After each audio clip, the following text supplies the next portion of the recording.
13 رجب المرجب شریف مولا کائنات حضرت علی المرتضیٰ شیر خدا رضی اللہ تعالیٰ عنہ کی ولادت کا دن منایا جاتا ہے، اور عمومی طور پر یہاں پر جو نا وہ کچھ حضرات کے مابین اختلاف یہ ہوتا ہے کہ کیا حضرت مولا علی رضی اللہ تعالیٰ عنہ کی ولادت کعبۃ اللہ میں ہوئی یا کعبۃ اللہ میں نہیں ہوئی۔ اس کی وجہ یہ ہے کہ ایک تو روایت مسلم شریف کی اور ایک روایت مستدرک للحاکم کی۔ مسلم شریف میں حضرت مصعب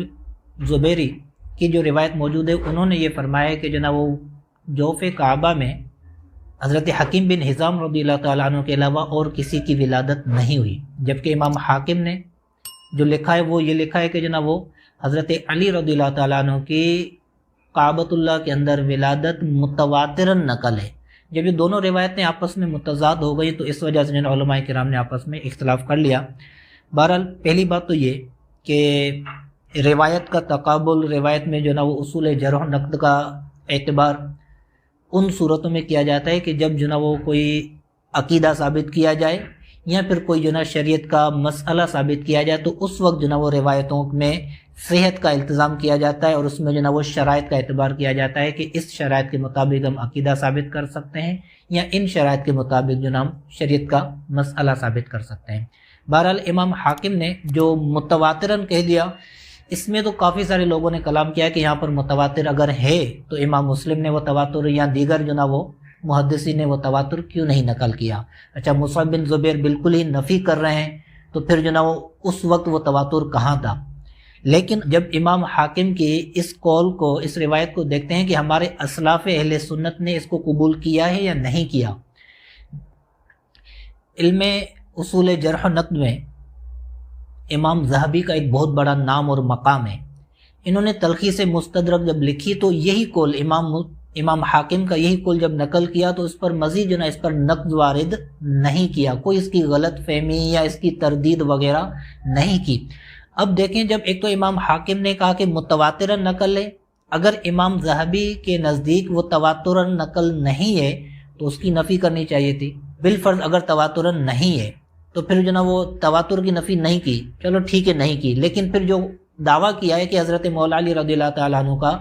کی ولادت جو ہے وہ کعبۃ اللہ میں ہوئی ہے، تو اس کی نفی کر دیتے، نہ ان کی تواتر کی نفی کی ہے نہ مولود کعبہ کے ہونے کی نفی کی ہے۔ اس کا مطلب ہے امام ذہبی کے نزدیک بھی جو نا وہ ان کی ولادت، حضرت مولا علی رضی اللہ تعالیٰ عنہ کی ولادت کعبۃ اللہ میں ہی ہوئی ہے۔ پھر اسی موقف کو جو نا وہ مولا علی قاری علیہ رحمٰ نے شرح الشفا شریف میں لیا اور اسی کو جو نا وہ نقل کیا کہ حضرت مولا علی رضی اللہ تعالیٰ عنہ کی ولادت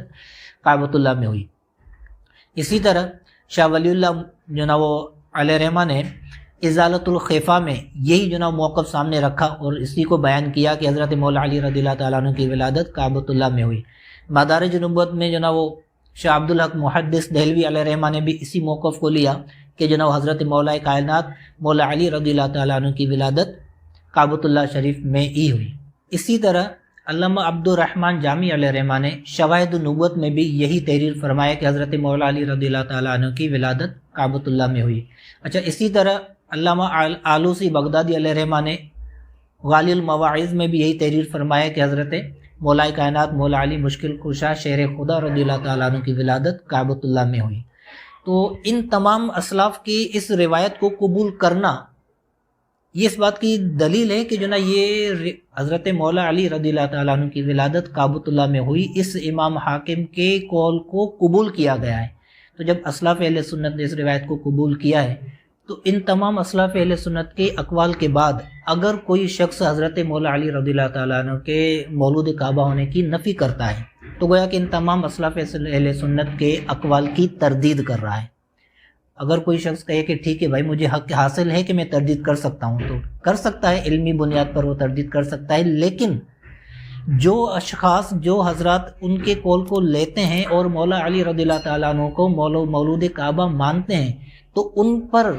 ان ماننے والوں پر جو شدت اختیار کی جاتی ہے، جو ان پر جو نا وہ شیعیت کا یا رافضیت کا جو فتویٰ لگایا جاتا ہے، تو یہ سراسر ناانصافی ہوگی۔ اگر اس طرح کی جو نا وہ زبان اور اس طرح کا قلم چلایا جائے گا تو پھر ان تمام حضرات اور بزرگوں کے بارے میں بھی ان کو یہی موقف اختیار کرنا پڑے گا جو انتہائی ناقابل قبول ہے۔ اللہ تعالی ہمارے ایمان کی حفاظت فرمائے۔